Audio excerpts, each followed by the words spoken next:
My name is Rhapsody and welcome back to Monster Train Friends and Foes. We have already hit, ooh baby, a triple. So it's time to see if we can make it a quad.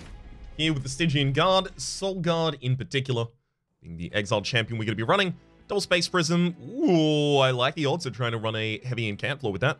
The double Crypt Builder as well as a single Crystalline Seeds. We did get the Shade Splitters rather than the Plinks. Okay. We've also got Seraph the Chaste at the very end. I also did gloss over these. That is the units explode for 1 damage on death. And I'm never going to remember which of those shards are, but that doesn't really necessarily affect how I build my deck. It's just how I play my deck in that fight. I mean, look, Incant Seal as the very start with this character is you have to. 100%. You do not get a choice. I could Titan Channel. So the thing is, ultimately here, I have to figure out whether or not I think we are going to lack frontline or backline, right? Isn't that what I'm figuring out at this point? This is frontline, this is backline. Stygian has a lot of frontline. All right, so there's a Stygian banner here and a Stygian banner here. There's 2 Merchants of Steel with a Stygian banner directly next to them. I am definitely going, I'm most likely going to get a Stygian tank. So does that mean I go Dire Channel, or does that mean I go Titan Channel? I look for Stygian backliners instead.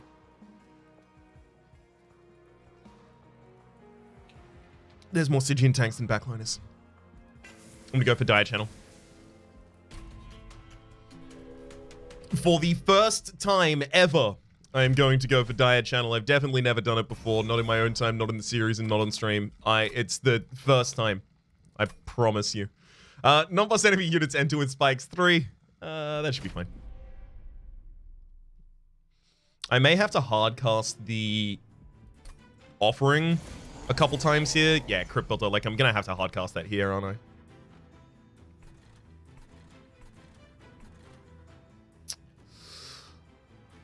Aren't I? I do want more time to power up my character. It's just like Soul Guard, Space Prism, and then Crypt Builder is just like so good here. No one attacks anyone, and then I just murder the backliner.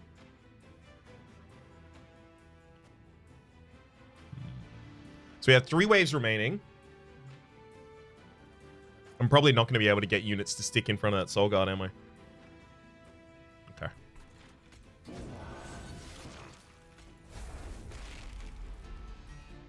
As much as I want to double Train Steward here, it's got to be the Crypt Builder. Saves me so much damage. I really hope that I can play the other 2 when I find them. Crystalline Seeds on that bottom line. We'll use a Foghorn Power here on the top line as well, so I'm probably just going to Shade Split a bunch of the middle. Which does mean we will have Soul Guard attacking, which actually may end up being a negative for us. Did I cast all of those on the wrong... I did cast all of those on the wrong floor. I tore a putty tat. I did tear a putty tat. I mean...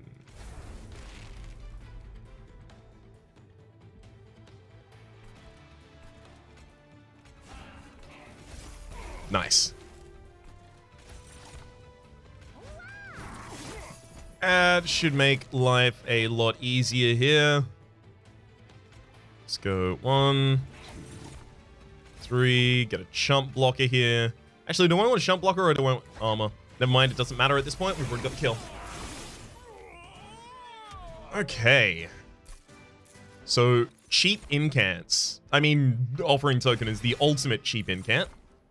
Space Prism, I don't know if I need the ability to get that much extra capacity on a single floor. In fact, I think at this point, I'm probably just going Prismal Dust. Make my frontliner a bit tankier while I'm still trying to buff them up. So there's so many different options we could get here from the Stygian Guard, but obviously Siren of the Sea is pretty high up on my list. Hello, Siren of the Sea. Good to see you. I'm going to reroll, and if I don't find anything, like, perfect, I'm done. I'm just leaving. Multi-strike. God, multi-strike and armor? Do I make the Siren of the Sea my frontliner forever? Yeah. Yeah, I do. I do. So then, God, I may actually go for the Merchant of Magic in the next area then. It's wild. We'll have a look at the shop. Unit draft? Non-boss enemies enter with 4 damage. Honestly, the 4 extra damage really shouldn't matter. We just hard outscaled just with the relic and those items. We just hard outscaled basically everything? Kind of? You want to think about it like that? Sure.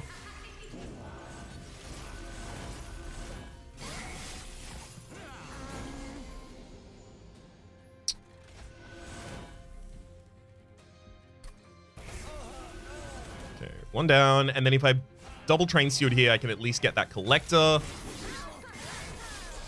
Very much require all of the money that I can get, so happy and on board with that. And next one dies as well. Perfect. And yeah, we've already like hard outscaled, as I mentioned prior.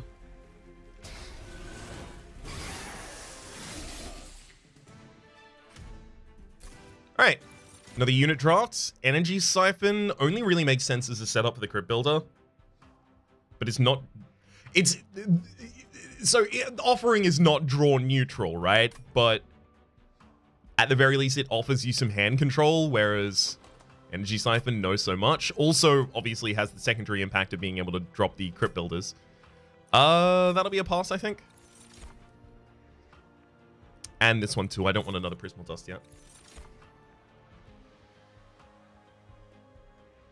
I mean, that's ultimately how we get backline damage, isn't it? Nameless Siren.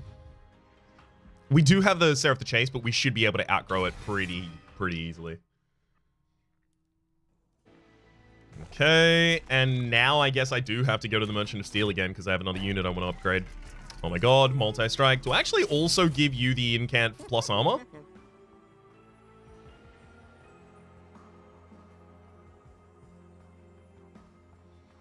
Like, do I want to hold out for quick? Am I really going to be able to go to a Stygian Manor anytime soon? Maybe I go capacity here. Then Hellvent to dupe the Siren of the Sea. And I use the Space Prisms ultimately to allow me to put down another... No, that's too much. That's too much. We are a one-floor solution, but I don't think we need to have more units than we actually currently have in the deck. Maybe we do go capacity, so we don't have to rely on the Space Prisms being drawn in one of the first 2 turns to support the Sirens. Or maybe we just cut cards from the deck in order to do the same thing. But regardless, I think that Nameless Siren does just get this Incant. We look at the Stygian unit. We pass the Stygian unit. I'm very glad that the Stygian unit's there with complete garbage. Makes me feel a lot better about them. I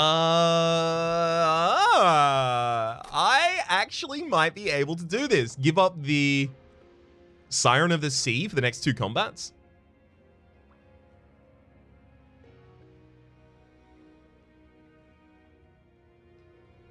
So the idea would be that the Siren of the Sea then comes back heavily buffed and goes in the front line and protects the others. You know what? I think I can actually do this. I'm going to give you the Siren of the Sea.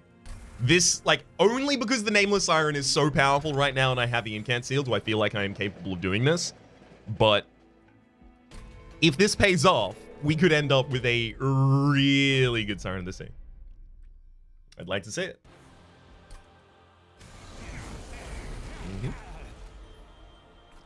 Okay, we should shut up on the top floor, literally just so that the clergymen are weaker by the time they get up here. I also probably just want to chump a train steward here.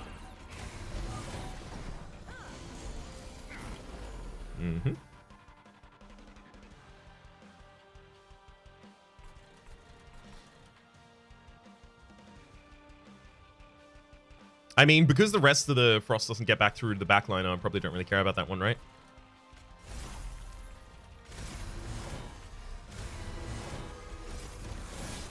Go. Good hits, good hits, good hits. Double Shadesplitter and just use that to try and buff our frontliner. As well as get rid of the train steward. Happily sacrificing it there.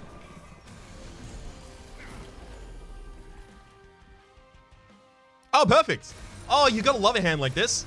Get all of those out, play the train steward, and then Foregone Power for 2 more casts at the very end.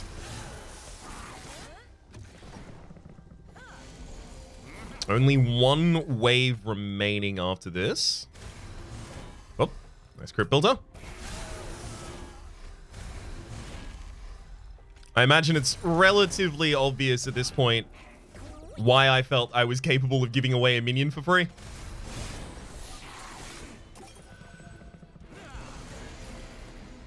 Alright. Double some shade splitting and... Nice. We're done. We have taken 2 damage to this fight. We gave away our strongest minion and yet took 2 damage. That's what I call a good fight right there.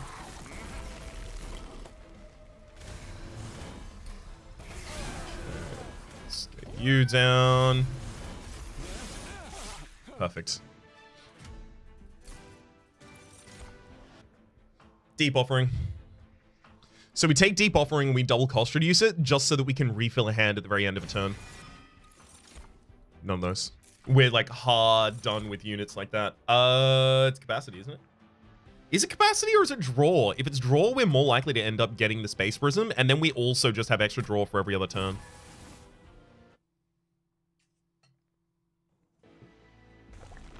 Okay. Let's just try and get a little bit stronger over here. Your Pyre gets plus 15. We're not really going to be eating units consistently here at all, so Boon of the Blacksmith seems more reasonable, but also still not super useful. Train Stewards? Train Stewards or Shade Splitters? The Shade Splitters are at least still spells that I can cast for an Incant, so the Train Stewards just slow down my first cycle Incant growth. Go for Dire Channel 2. We're not really going to want to hybridize here, I don't think. I'm struggling to think of situations where you really want to hybridize the Soul Guard. I may just be completely blind to them, but I'm just not seeing them yet, you know? We end up with so much power that I think we can actually take this. Okay. Don't love the whole bottom floor being affected more situation right now. So the Incant is going to get us 4 armor this turn. How many casts am I really going to be making on future turns? But I really want Absolvers down as the thing. I don't want to be denying my draw that way. Okay.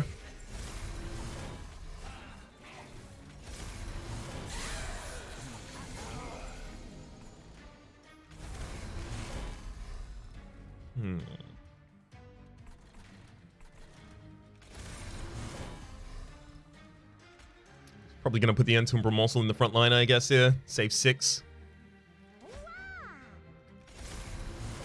Okay, and then Deep Offering our way through. Perfect. I'm also going to throw the...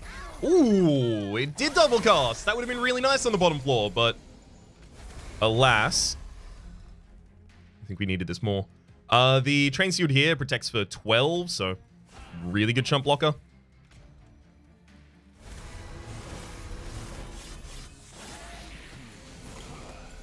Alright. Just keep cycling through and using these as chump blockers whenever I have the ability. And then, yeah, we're not going to have ridiculous health.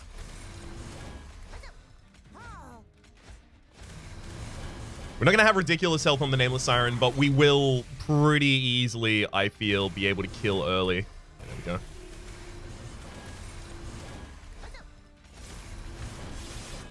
Woo! Hey! Pyre also gets plus 40, so we're just more resilient with the any units that happen to get through at the moment.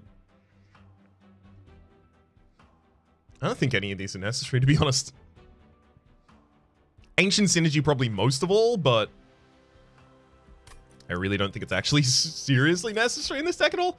Cannibalize, Gem Trove, Shroud Spike. Also not really how this deck do. This is an Incant deck through and through. Upgraded Siren of the Sea. You come back with Extinct... It's, Heaven's Aid, Extinguish, deal 20 damage to the front enemy unit. I need to very quickly check something because I don't think the second upgrade to this actually decreases the cost. So Heaven's Aid, Monster Train. I just want to make absolutely certain. Okay, so the unit upgrades include the base level of Extinguish, deal 20 damage to a front enemy unit, and then the upgrade to that is just extinguish, deal 50 damage to a front enemy unit. So that's complete garbage. I'm just going to take this now. What I was hoping for was the revenge, which is anytime that unit would be hit, +1 damage to all friendly units, or gain endless +10 damage, and the unit costs 0. Both of those would have been really good. Unfortunately, we whiffed and got the only one that I didn't want here. Utter shame. That utter shame. That said, we took a big risk, and despite the fact that it didn't pay off, we're still fine. Right? That's still pretty good. I'll go over here for an artifact. As much as I would have liked the card removal on the other side. Winged Steel. Love to draw cards. Let's get the Deep Offering. I can't consume remove that Deep Offering. Is the super huge problem here. Because then it becomes really hard to cast. So reroll, we'll probably cost reduce it again. Yeah, we can be cost reducing it again. Duping it later is totally a reasonable option. The Crypt Builder's getting a +50 damage due to the attunement, and the +10 magic damage there is also great. They're now reasonable in the later game. Non-boss enemy units gain 6 additional damage. So the Master of Light is going to be sweeping for extra damage right now, which does mean that the Soul Guard is going to have a little bit of a rough time. We may need to pop the Prismal Dust on the Soul Guard, but other than that, we should be able to take this.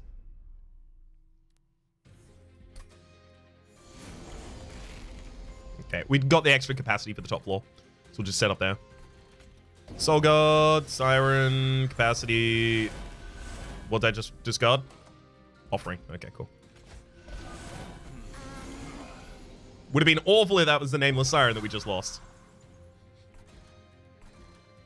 I can proactively defend for 15 next turn using the Crystalline Seeds on this bottom floor, and I think I will.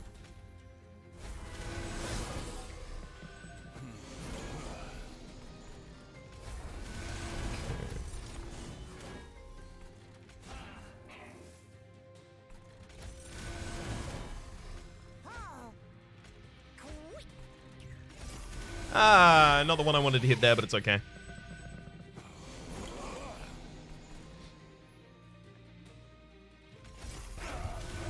Good cast. We'll pop a Shade Splitter as well. Shade Splitter one more time. We're going to celebrate and then Deep Offering through. The Master of Light is about to be a really bad time. I should not have popped as many Shade Splitters on that floor as I did. Oh.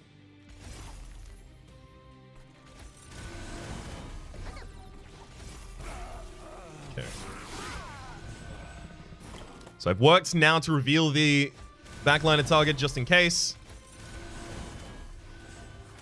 Okay, we're not going to have the ability to easily take him down. Rough. I'm popping a bunch of morsels on the bottom floor to help us deal with the Shade Cloak. Because the Shade Cloak is... Sorry, the Crystal Cloak, rather, is going to have to hit each of them individually. That is extremely not how I wanted that one to cast. So we took a bunch of turns of stealth away there, and then we're just looking to try and do that again here.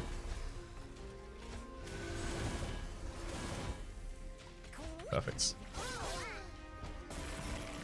You can do that with imps as well, is a common way I end up achieving the same effect. Get him!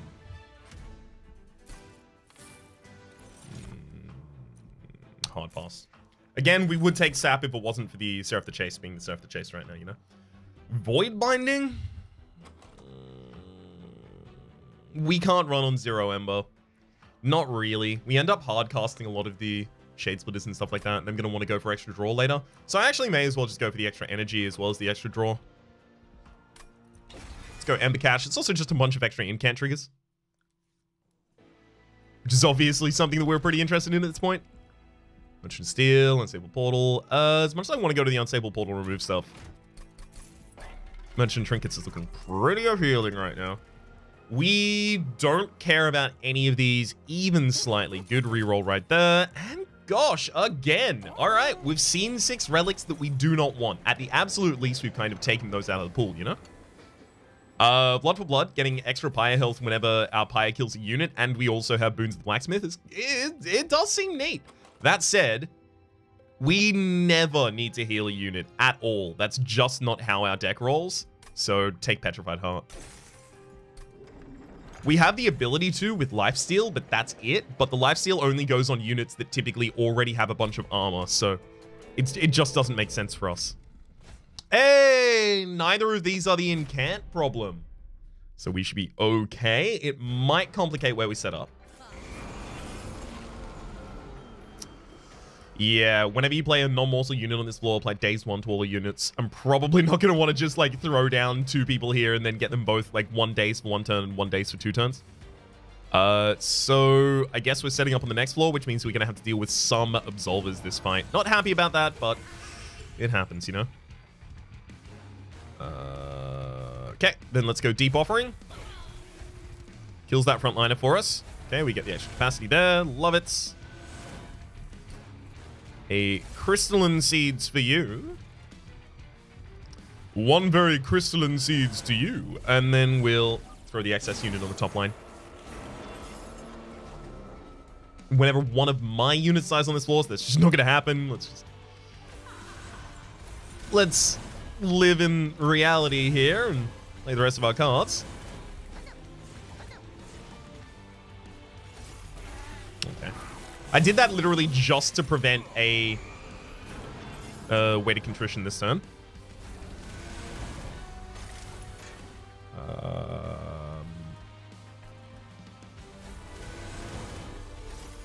I think most impactful there is just going for as many Divine Shields as I can. Needs a bunch of time to just get super ultra prepared. Gotta love all of the extra energy for the next turn.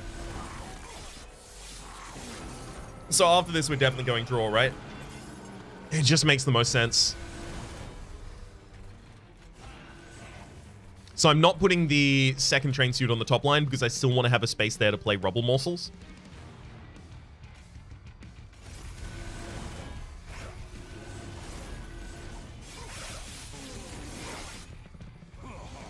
Okay.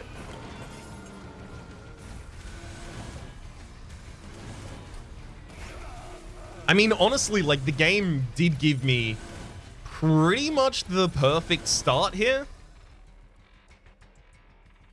Weighted Contrition, don't need to worry about that.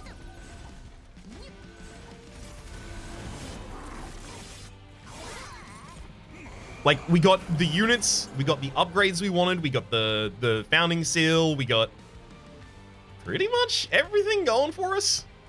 We've got the Nameless Siren to help us scale in fights that aren't the Seraph the Chase fight, but still scale in the Seraph the Chase fight. And then we've got the Siren of the Sea to help us scale in all fights, as well as to tank up for us. It's just very good. Very good.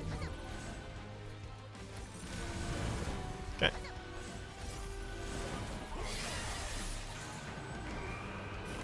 And this should be a piece of cake. Go. Get him. And again. Whew. All right, Arcus. How do you feel about this floor?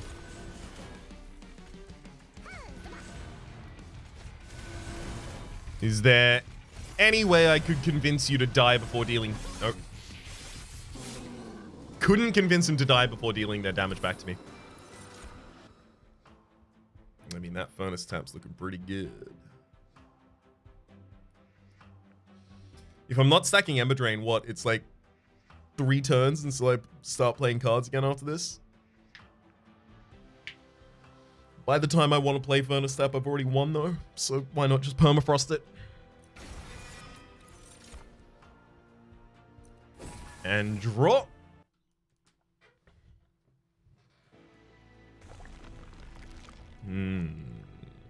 See, minion upgrades mean nothing to me at this point.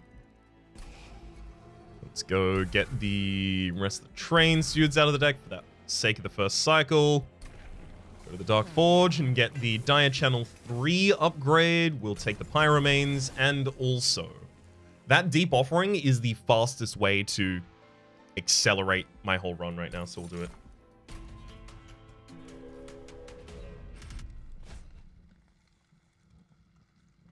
Non-boss enemy unit sent with spikes 5. We have a bunch of multi-strike, but also our multi-strikers are gaining armor. So this should be fine. Also, there's no Scourge Givers here, so we have the ability to set up on a higher floor. In fact, the highest floor.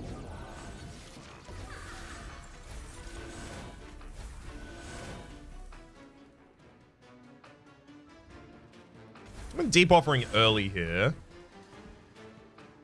Okay. I'm deep offering again. There we go. Okay. And then I'm going to completely screw up because I'm going to get the Nameless Siren before I get either of my space prisms. Uh-oh.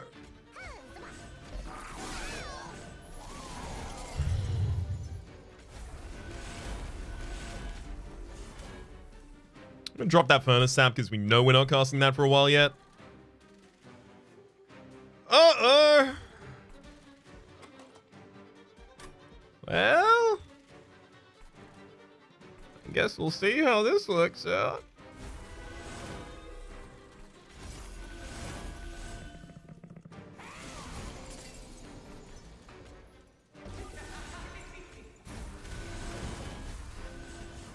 Okay. Hard cast all of those. Let's push you to the back. Kill you, saving a bunch of damage. Then, I don't know, get some extra energy for next turn, I guess.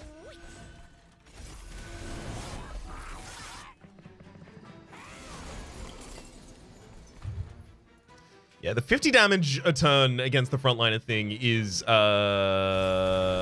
intimidating me.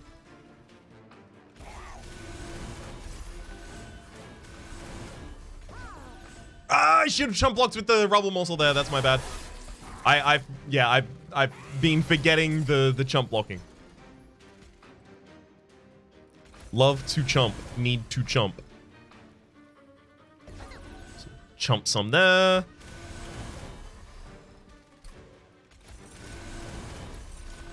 Okay.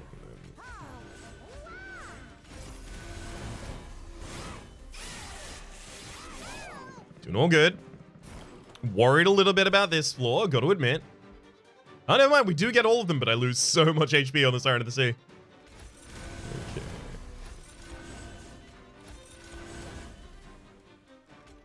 Let's pop a rubble morsel there and there. Okay, nice kill on that frontliner. And on the second liner. Okay, okay. God, this just shows how much this is growing as a tank, that we can take all of this damage and still be okay.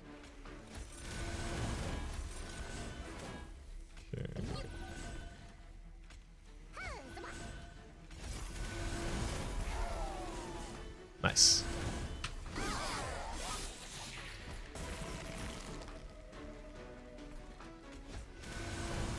I mean, what do I do here now? Let's give you Divine Shield, I guess, for the first hit. Just a bunch more Incant triggers. I hope that the Shade Wings in the back line aren't going to give us too much business here. Never mind. It turns out it is us who will give them the business. I Storm Crystal and Seeds in an unnamed tome. Don't need any of those. Pass gain. Ember Cache again. It was like a huge acceleration. Engine upgrade looks appealing as well.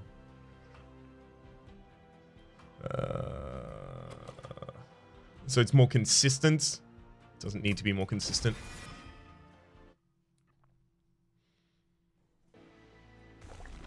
Unfortunately, the Merchant of Steel is the one who has the Hell Vent and the Unstable Vortex beside. Because I would love to get another copy of Deep Offering right now. I mean, what do I really want as an upgrade in the Merchant of Magic, right? Permafrost on the Furnace Tap, double stack on the Prismal. That's about it.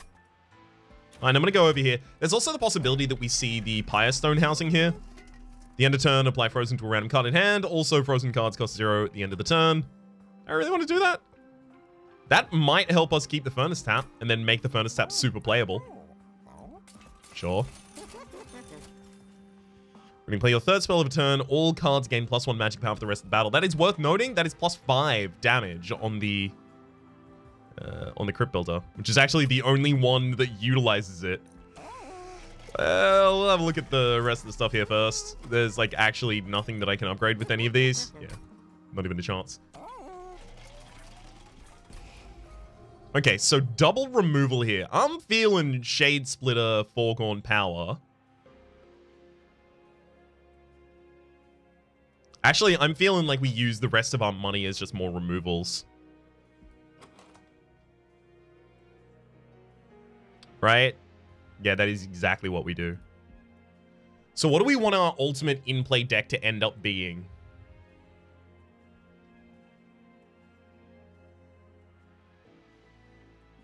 We will want some Shaded Splitters in there, don't we? Okay, so Hellvent, Dupes. The Deep Offering so that we can build a lot faster. And then the reduction removes a... Is it double Shade Splitter, maybe? No. Shade Splitter, Foregone Power. And then the Purge cards. 1 Foregone Power, 1 Shade Splitter. One more of each.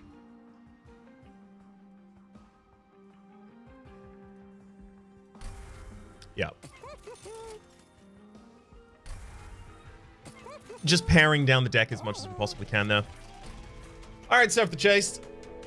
Dukes up! We'll remove half of all buff and debuff effects. Removes half of all buff and debuff and lebuff effects. Oh, okay. So we will be setting up high, Soul Guard, then get Siren of the Sea, use the Offering. Okay, cool. We did get the Space Prism here. Good, good, good, good.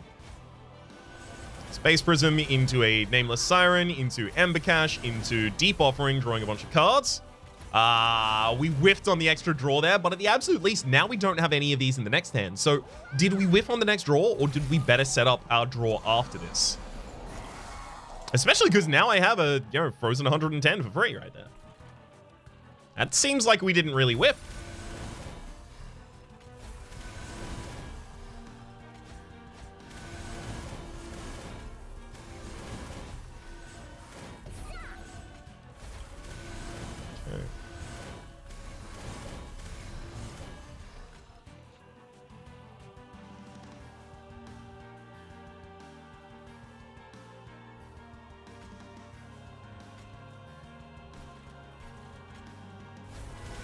Yeah. And then we even get to keep and hold the Furnace Tap as well. Random discards and targeted discards are also still going to discard it, so you should keep an eye out for that. But let's Offering. Destroy you. I offer Destroy for you. This Deep Offering is going to cast 2 more Crypt Builders now. God, it's time for the Furnace Tap, isn't it? It's bean time.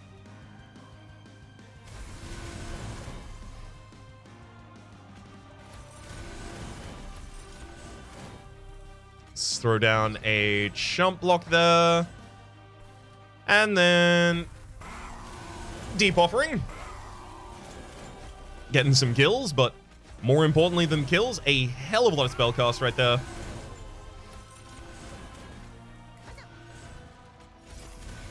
Perfect. We dealt almost 1,000 damage to the Seraph that turn.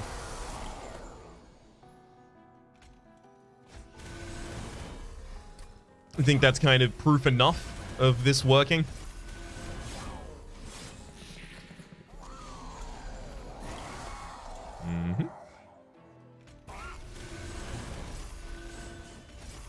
Feel free to halve. Oh, baby.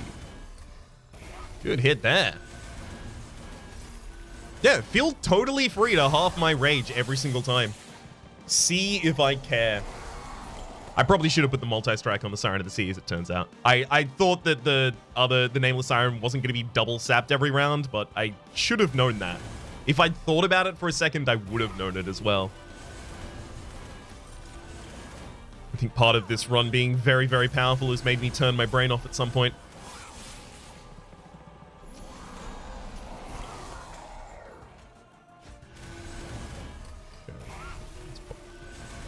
You to the back, you to the back.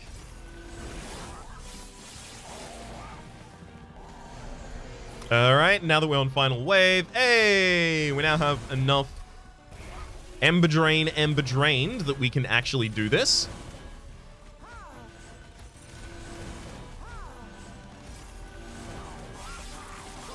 Perfect.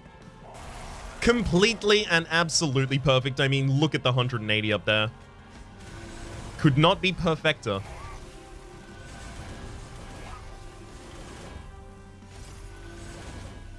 Ooh, and another crypt builder. Thank you, game. You're so extremely kind to me. Don't know what I did to deserve this, but appreciative nonetheless. Okay, yeah. Foregone some powers. Shade split a couple times. And then just absolutely eviscerate the boss. Incant Seal, when you have a character, a champion in particular, that already has, by default, on every single line, Incant, whoo, gets real nutty, especially if you are then paired with 2 floors of a Merchant of Steel next to a Stygian pickup. My god. Yeah, shard applied. The record was 526.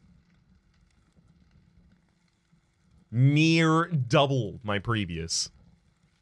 Let's go to the run summary so that I can say that my name has been Rhapsody. The name of the game has been Monster Train Friends and Foes. This has been my 4th episode with Solgard the Martyr. So we're going to be moving on in the next episode to Primordium. Going to be a good time. That is the Umbra champion. The 3 morsels in a trench coat can get extremely nutty. And we're going to be exploring that in the next episode. For the moment, though, my name has been Rhapsody. The name of the game has been Monster Train. Hopefully you've been enjoying yourselves. There's a playlist in the description down below with all of my content of the game, past, present, and future. And hopefully we'll see you next time.